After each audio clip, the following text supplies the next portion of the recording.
সুস্বাদু সুরমা মাছের ঝোল, ডাঁটা আলু দিয়ে সুস্বাদু সুরমা মাছের ঝোল খেতে কিন্তু অসাধারণ স্বাদ। দেখতে যেমন লোভনীয় হয়েছে, খেতেও কিন্তু অসাধারণ।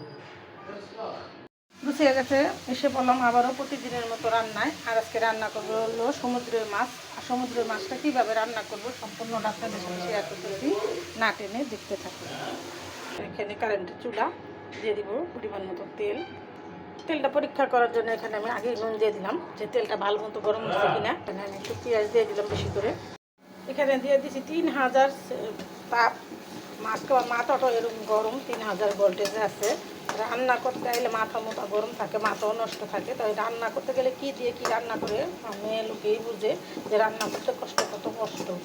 এগুলো কিন্তু সব ফ্যামিলির পরিবারের কেউই বোঝার চেষ্টা করে না। দিয়ে দিলাম 1 চামচ আদা রসুন বাটা, দিলাম 1 চামচ হলুদ বাটা, মরিচ 1 চামচ বাটা।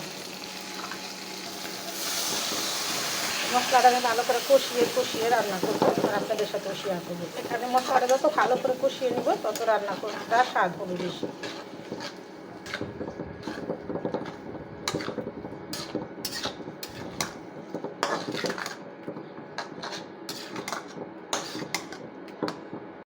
মাছটা আমার এখানে বোনা হয়ে গেছে। আমি একটু ধনে পাতা দিয়ে দিলাম, দিয়ে নাড়াচাড়া দিয়ে আমি সবজিটা দিয়ে দেবো।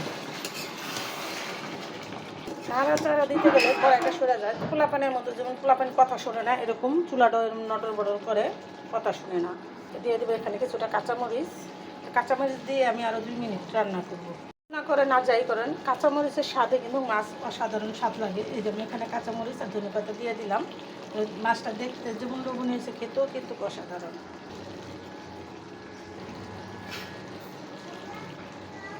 দিয়ে দেবো আমি সবজি,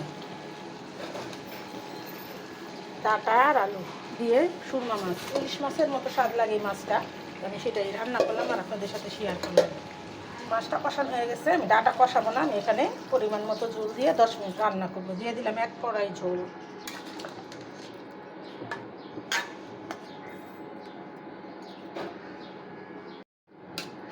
ডাঁটা দিয়ে সুরমা মাছের ঝোল খেতে কিন্তু অসাধারণ লাগে। দেখতে যেমন লোভনীয় হয়েছে, খেতেও কিন্তু অসাধারণ। কালারটা দেখেন কত সুন্দর আসছে। আপনাদের কাছে কেমন লাগতেছে জানি না, কিন্তু কালারটা আসছে অনেক। কাঁচামরিচ আর শুকনো মরিচ হালকা দিয়ে রান্নাটা করলাম। আমি 10 মিনিট রেখে রান্না করব, রেখে দিলাম 10 মিনিটের জন্য।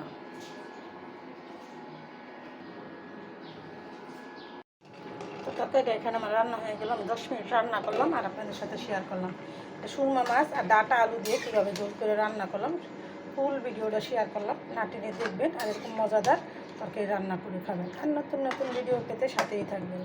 ভিডিওটা আর বড় না করে আমি এখানে রেখে দিলাম। আসসালামু আলাইকুম।